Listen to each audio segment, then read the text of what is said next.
Hey, I'm Dr. Harry McCleary, and thanks for clicking on my video. In this video, I'm going to talk about a common issue with people that have PTSD and a common issue with people that don't have PTSD, and that's trusting others. If this is our first time meeting, my name is Dr. Harry McCleary, and I'm a licensed clinical psychologist and a Navy veteran.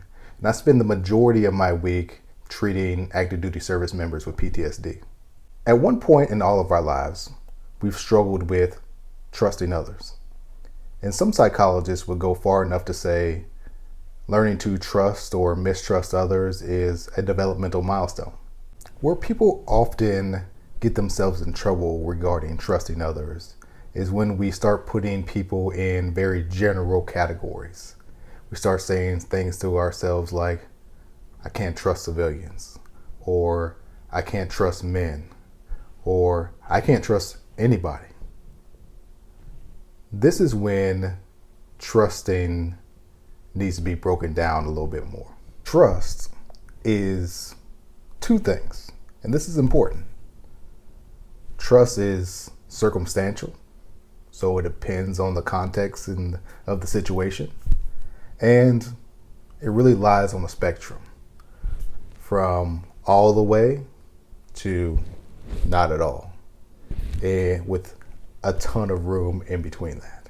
My job, in part, is all about trust, especially working in the field of trauma. People entrust me with the intimate details of the worst thing that has ever happened to them. An experience in which they may have never told anybody about, haven't told their spouse or their partner, haven't told their parents, haven't told anybody. They entrust me with that information. So what I often do is I often ask people, hey, would you let me cut your hair? Often then they say, wait a minute, no, absolutely not. Well, okay. So you're saying that you trust me in one area of your life that's very important, but you wouldn't let me cut your hair? They say, yeah. And this is what I mean by trust is circumstantial. You can trust some people with some things and totally not trust them in another area. Money is one of those big things, and a great example. A lot of people, and especially their family members, maybe they have a history of loaning people money, and they may trust their brother or their sister to watch their kids, pick their kids up from school, do all these things that are incredibly important. But if you ask them, would you let them borrow $20? Oh, hell no. You still ain't paid me the $20 that I owed them that I let them borrow last time. Okay. Trust is circumstantial. We can trust many people with a lot of things. But some things we trust them more.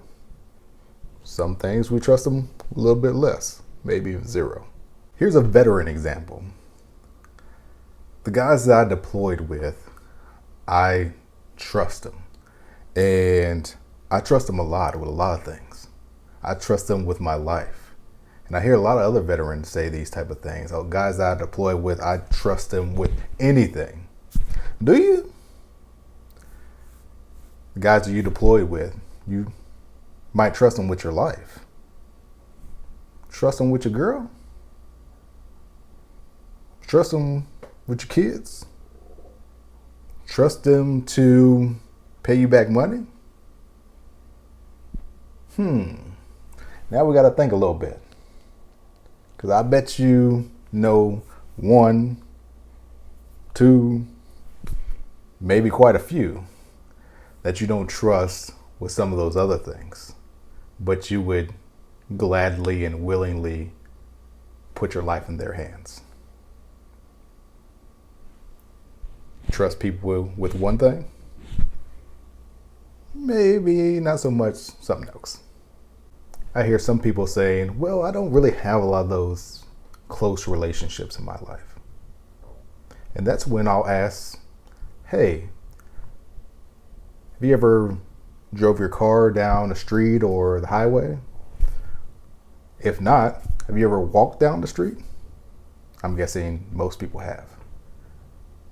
To a certain degree, you have had to trust other people to not run into you, to act like they're going to stay in the lanes, to not rob you when you're walking down the street, walking your dog.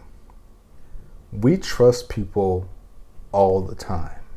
Now, we might not trust them with the intimate details of their life. We might not trust people with our kids, but we are always trusting and relying on other people at varying degrees. And that's when we say, oh, I don't trust anybody. Maybe we need to take another look at what we're actually telling ourselves there. The reason that monitoring that internal dialogue of what we're telling ourselves about trust is important is because what we tell ourselves influences how we're going to feel about that situation and influences how we're going to behave in those types of situations. So when we tell ourselves, well, I can't trust men, I can't trust women, I can't trust the government, I can't trust anybody, then our behaviors start to follow. We don't go to the grocery store. Can't trust people. We don't start up a new relationship. Can't trust people. We don't walk our dog down the street. We can't trust people. And why this is so important is it really limits our ability to get help, our ability to engage in things that might improve our mood, and engage just in life. To live life, you have to trust at some level. Now, I'm not telling you to, spill all your guts to everybody and anybody. I'm not saying that at all. What I am saying is to start monitoring what you're telling yourself about trust and see if that, or what you're telling yourself, is actually 100% accurate. Because if it's not 100% accurate, if you say I can't trust anybody and you trust your grandma, maybe you should try to practice saying something that's actually more correct, that's more accurate for yourself. Something to think about. If you found this video helpful or you liked it, please share it with someone else. Please share it with a veteran, a service member, a family member of a service member. Because at the end of the day, that's really what all of this is about. One veteran trying to help another.